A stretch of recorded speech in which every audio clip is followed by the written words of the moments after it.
Bienvenidos al último seminario de este curso de Python básico para los profesionales de los GIS. Yo soy Lorenzo Martínez y con nosotros está Alberto Santos, que es el director de Geospatial Training en España. Buenas tardes. Hola de nuevo a todos, chicos. Eh, este es el último, como he comentado antes. Ya hemos estado viendo bastantes cosas de lo que es Python.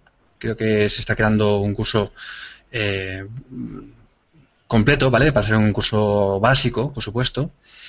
Y bueno, hoy vamos a ver un tema que es un poquito más complicado que el resto, ¿de acuerdo? Es el de clases y objetos en Python. Voy a intentar que por lo menos os quedéis con lo que es el concepto y cómo se trabaja un poquito dentro de lo que es ArcGIS, ¿vale? Vamos a ver. Vista general del seminario. Vamos a ver qué son las clases y los objetos. Vamos a ver cómo crearlos, sus propiedades y sus métodos. Y además vamos a comentar la estructura de la librería ArcPy. Bueno, vamos allá. Para empezar he decidido utilizar un ejemplo cotidiano, ¿vale? Que no tiene nada que ver con el mundo GIS y con el que quiero explicar qué es esto de las clases y los objetos. A la izquierda de la pantalla tenemos lo que sería una clase, ¿vale? La que hemos denominado automóvil. Como podéis ver, a la clase automóvil le hemos dado una serie de propiedades. Esas propiedades son las que están en el rectángulo azul.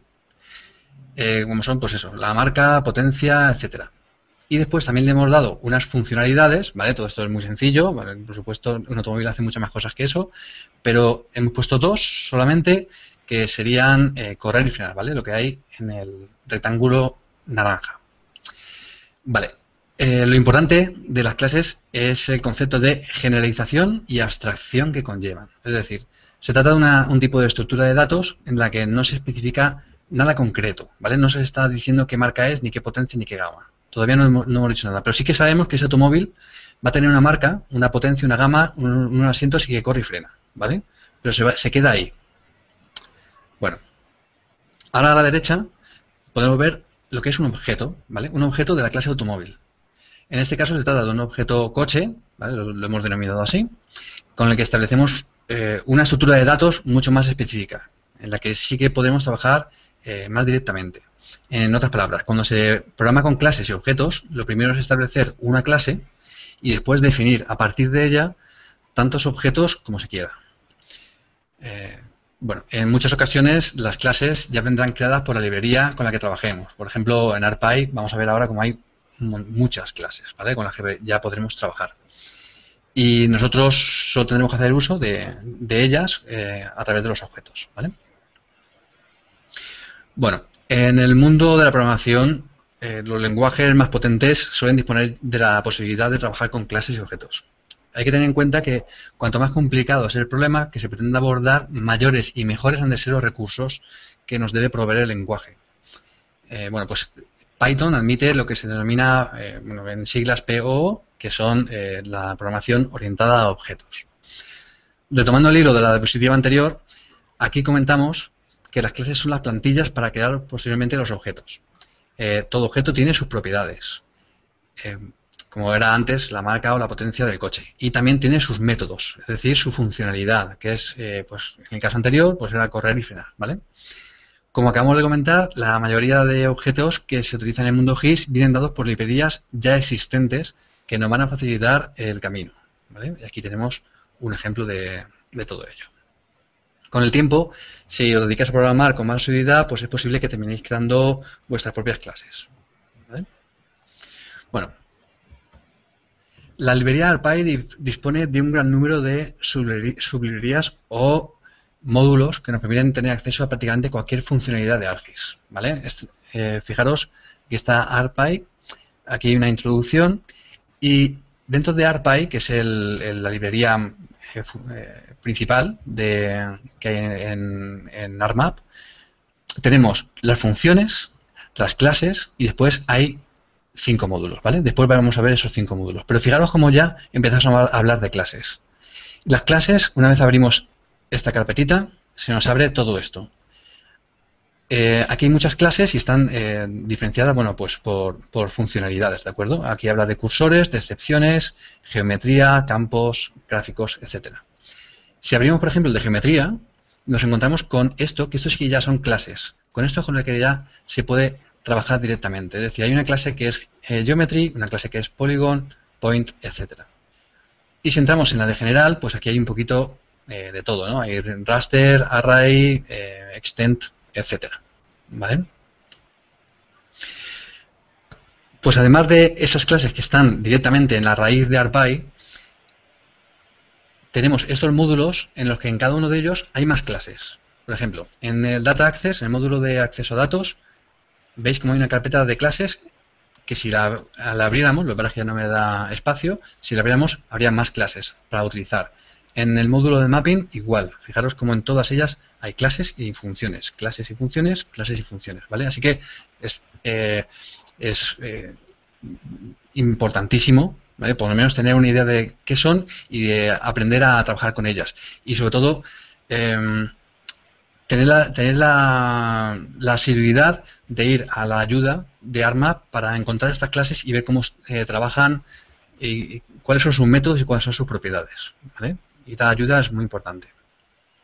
Bueno, aquí, por ejemplo, tenemos objetos. Dice, los objetos se asignan a variables. Bueno, esto, ¿vale? Es una variable, pero esto de aquí se ha construido mediante el objeto Polygon, ¿vale? Y una propiedad suya que es de tipo extent.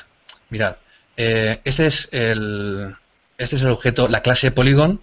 Esta es la clase y aquí tiene sus propiedades. Todas estas propiedades tiene, ¿vale? Nosotros en el automóvil teníamos 4, pues todas estas son propiedades que tiene Polygon. Podemos utilizar cualquiera de ellas y estos son métodos que podemos utilizar cualquiera de ellos, ¿vale? Para trabajar con un polígono. Vale, pues fijaros cómo aquí, dentro de propiedades, aquí pone extend y este extend es el que se está llamando aquí, ¿vale? Polygon.extend. Así que para llamar a una propiedad de una clase se utiliza el punto. Ya lo veremos más tarde. ¿Vale? Y bueno, y esta es la clase extend, ¿de acuerdo? Porque este es un caso algo complicado porque es una clase punto otra clase, ¿de acuerdo? Aquí se está trabajando con dos clases, una detrás de la otra. Bueno, con sus propiedades y sus métodos también, ¿de acuerdo? Bueno, crear objetos. Para crear objetos se puede realizar mediante lo que se llama un constructor, ¿vale? Es un tipo de método específico utilizado para crear un objeto. De hecho, si vais a la ayuda y buscáis, pues por ejemplo, en ARPy, buscáis en el módulo mapping y buscáis map document, aquí lo que vais a encontrar es que os va a decir cuál es el constructor, con cuál tenéis que trabajar para poder generar, porque todo esto de aquí lo que está generando es un objeto MXD, ¿de acuerdo? Nos está abriendo un documento de tipo MXD y lo está almacenando aquí, ¿de acuerdo? Esto es una forma de crear objetos. MXD es un objeto. Y el uso de las propiedades o métodos de otros objetos, ¿de acuerdo? Como aquí tenemos el objeto o la clase extend utilizando un método que es el de Spatial Reference. Bueno, propiedades de los objetos. Pues los objetos pueden tener datos asociados, ¿de acuerdo? El objeto, por ejemplo, mapDocument, que está aquí en arpy.mapping, tiene como propiedades el título, la descripción, el tamaño de la página, autor y este otro dato, ¿vale? Esta otra variable que es ActiveDataFrame.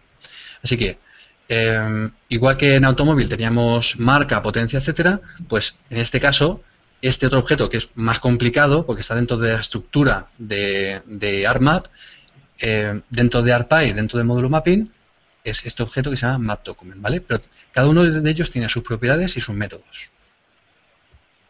Los métodos son parecidos a las funciones, ¿de acuerdo? En concreto, si nosotros creamos este objeto que es MXD, en el que está este archivo, ¿de acuerdo? Nosotros generamos este objeto y este objeto tiene como método poder guardarlo, ¿vale? Poder hacer una copia y guardarlo, si este era crimes, pues este es crime copy, ¿de acuerdo? O sea, puedes hacer una copia en otro, una copia, pues a lo mejor si quieres hacer una copia de seguridad y lo puedes hacer de esta manera, ¿vale? O le has hecho una serie de procesos, lo has cambiado y lo guardas, pero en vez de guardarlo en Grimes, lo guardas en otro, ¿vale? Pero que quede bien claro, MXD es un objeto y estos son sus métodos, ¿vale? ¿Cómo se accede a las propiedades y métodos? Bueno, pues se accede, como he comentado antes, utilizando simplemente un punto. Ponemos el nombre del objeto y como Python ya sabe que cada objeto tiene propiedades y métodos, pues en cuanto le pongamos una propiedad al lado ya sabe de qué estamos hablando, y en cuanto le pongamos un método de los suyos, ¿vale? De los suyos propios de ese objeto al lado, pues también sabe de lo que estamos hablando. En este caso, por ejemplo, MapDocument tiene esta propiedad, ¿vale? Que es title, y tiene este método que es el de poder guardarlo. Bueno, y crear sus propias clases, pues podemos crear nuestras propias clases. He comentado, esto es un tema un poco más complicado porque esto no es Python básico, pero sí que esta diapositiva me interesa para que se vea cómo es una clase por dentro, informáticamente hablando, en cuanto a su código. Y aquí aquí se ha programado cuál es el constructor al que se puede llamar, ¿vale? Con el que se puede llamar para invocar a ese objeto. Aquí tenemos las dos propiedades, sí. El constructor, que es en este caso, sería ¿qué es lo que shape. hace el constructor? Ah, el constructor, sí, tú cuando llamas para poder crear un objeto necesitas utilizar un constructor, que es una función, realmente. Es una función. ¿Vale? ¿Vale? Sí, cada objeto tiene su función que lo que hace es crearlo, ¿de acuerdo? Que lo inicia, ¿no? Que lo arranca. Sí, lo pone en marcha, ¿vale? Entonces, en este caso, aquí se ha programado el constructor, tiene dos propiedades solamente, descripción y autor, y tiene 5 métodos, ¿vale? Nosotros si quisiéramos calcular su área, escribiríamos shape.area, ¿vale? Y después los paréntesis. ¿Vale? Y lo vería la X y la Y, ¿no? Claro, Perdón, nos piden parámetros la X y la Y, ¿no? Claro, nosotros damos un parámetro y el punto X y el punto Y. Vale. ¿Vale? Y bueno, esto es lo que he preparado para el tema de clases y objetos. Uno depende del otro, primero hay que crear las clases. En general, en ArcMap y en ArcGIS tenemos una librería que es súper completa, que es ARPA y que lo hemos visto antes. Y si podemos conseguir saber cómo se estructura toda esa cantidad de clases, qué métodos tienen y cuáles son los más interesantes, aprendemos a utilizar mucho la ayuda que nos da la plataforma para poder saber bien cuáles son esos métodos y cómo se utilizan. Es un proceso que ya es largo, pero realmente como se aprende pues sobre la marcha, es haciendo código, haciendo pequeños scripts y viendo realmente cuáles son normalmente los que más se utilizan, ¿vale? Pues muy interesante, Lorenzo. Esta parte, la verdad, es que siempre asusta un poco, la parte de los objetos, las clases, pero conviene escucharlo un pelín con detalle esto para que se quite un poquito el susto, porque es que realmente es yo creo que sencillo, que parece un mundo cuando hablas del constructor del objeto, de la clase. Pues bueno, realmente es que no es complicado y es que está en la base de cómo se programa más adelante, ¿vale? Entonces, sin entrar mucho en profundidad, es muy interesante. Sí, yo creo que la base es sobre todo tener bien claro todo esto y saber dónde tienes que ir, pues cuando quieres dibujar un polígono o cuando quieres hacer cualquier cosa, saber a qué clase y esa clase saber que va a tener sus propiedades y sus métodos y a partir de ahí empezar a trabajar. Vale, muy bien. Pues ya está, aquí termina el curso de Introducción a Python y GIS. Y lo dicho, cualquier duda que tengáis, por favor, contactad, nos proponéis y vemos cómo podemos trabajar con vosotros, ¿vale? Muchas gracias, Lorenzo, y seguro que más adelante trabajamos conjuntamente. Muy bien, pues gracias a ti y nada, buenas tardes y hasta otra.